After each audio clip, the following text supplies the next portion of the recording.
this room who was saying, you know what, I'm feeling tired of going through this. Yes. Yeah. I'm feeling tired of getting my feelings hurt. I'm feeling tired of feeling dismissed and unappreciated, and I don't do it for the sake of being noticed or appreciated, but I'm feeling tired of feeling like no one really respects me the same way. Y'all talked, I heard Mason praying this. Mason, I focused on your prayers this morning. I really did. I ain't gonna lie. I listened to your prayer for the last, maybe for about 15, 20 minutes. And every now and then, it's always someone is this Alice Brown walking through the house, and all I can hear is her prayers. But Mason, for some reason this morning, I just kept hearing you this morning. And so here it is. Mason started praying, and she started mentioning the fruits of the Spirit this morning. I don't know if anybody was, maybe if y'all praying, y'all shouldn't have heard it. I was just listening. I listened to y'all.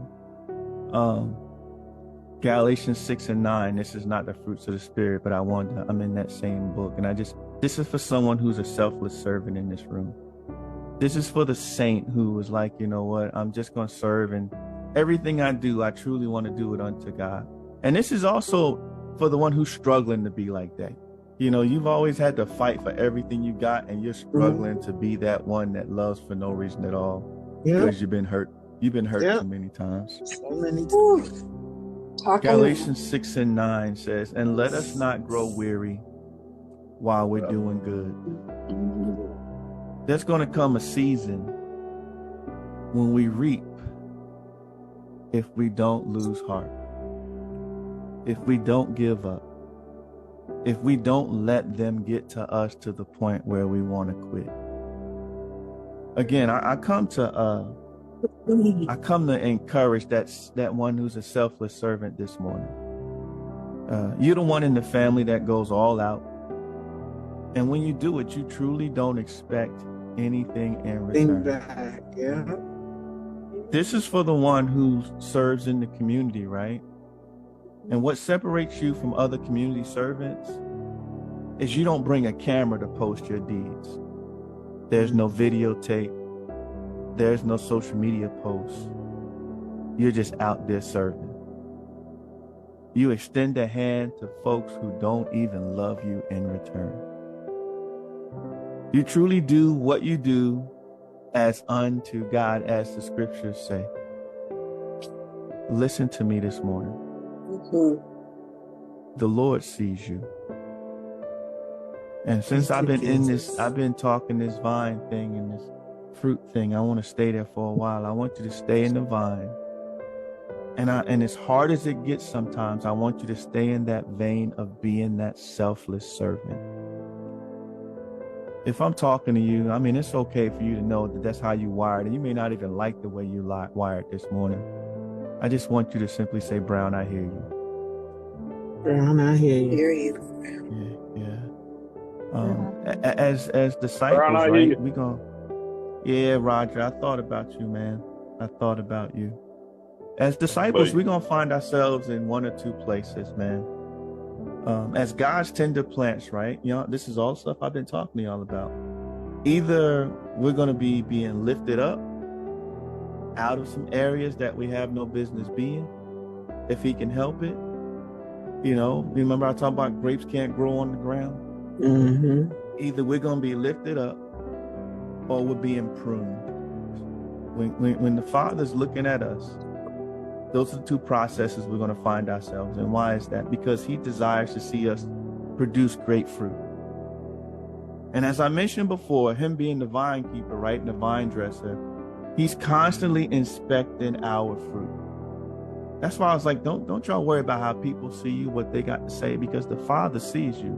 Amen. Thank you. Yeah. And so He's constantly inspecting our fruit. Now, let me tell y'all what He's looking for.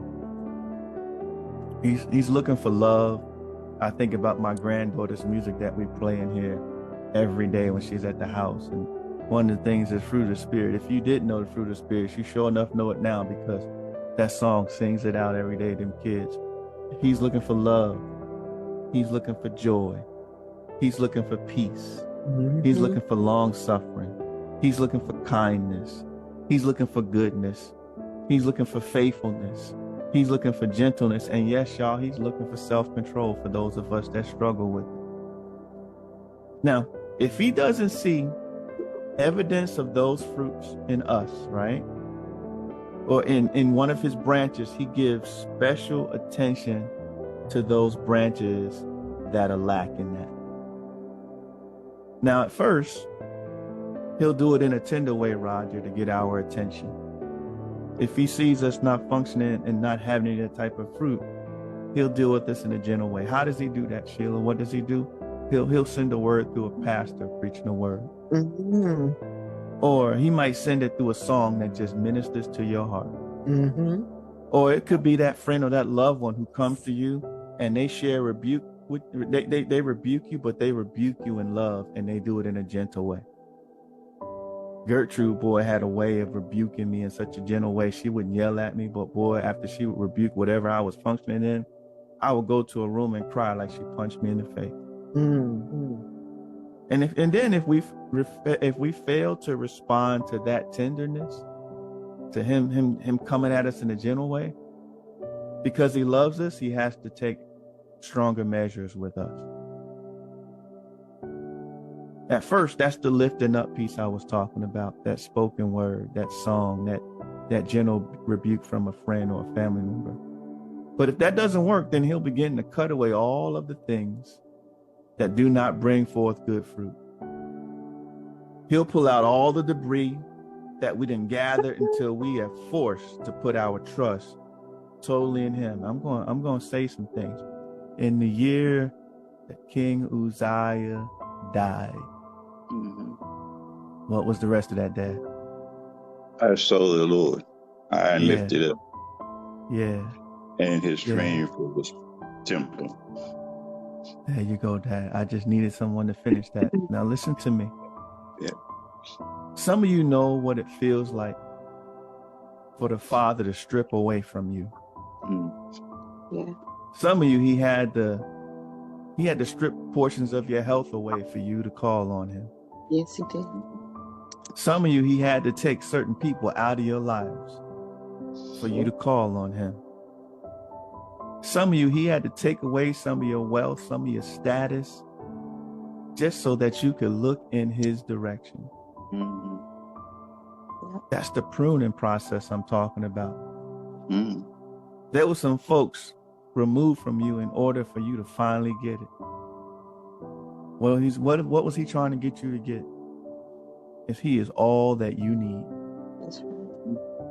When you got people in your life that you put so much stock in, that you put them in the place of God because he loves you so much, sometimes he will strip them away from you. Somebody's struggling with that. When he lifts us up, he does it with love. But when he prunes us, he's doing it with patience. So what am I saying to the selfless servant this morning that's going through that pruning process of, man, this is painful. Don't be discouraged. Keep your head up. Keep doing what you're doing. Keep loving the way you love. Keep giving the way you give. Keep trusting God the way you trust God. And guess what? As tough as it is right now, we're going to reap a great harvest of fruit if we would just continue to trust him and not find ourselves leaning on man. So this morning, I pray for those of you this morning who feel like sometimes you give and give and give and give and give until you can't give no more. All for someone to turn around and smack you in your face. All for man, Roger, I'm trying to keep it together, bro.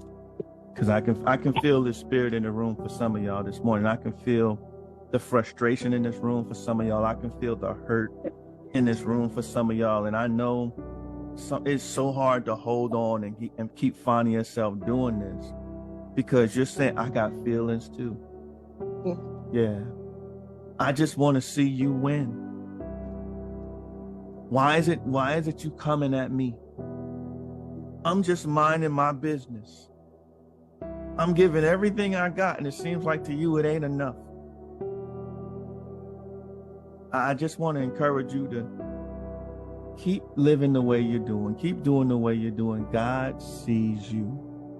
When no one else wants to recognize you, when others try to come at you, God sees you. And just understand that there are times we get caught up in our headspace that at first he tries to lift us up, pick us up out of those places that we are. But when there is resistance, when you don't let go, when there's extra debris in your life, or when there's anything that gets you in the way of producing the way he wants you to produce, he'll cut it off. He'll cut it off. Good morning there, Eddie. So again, I just want to encourage somebody this morning that he sees you, and guess what? It's coming.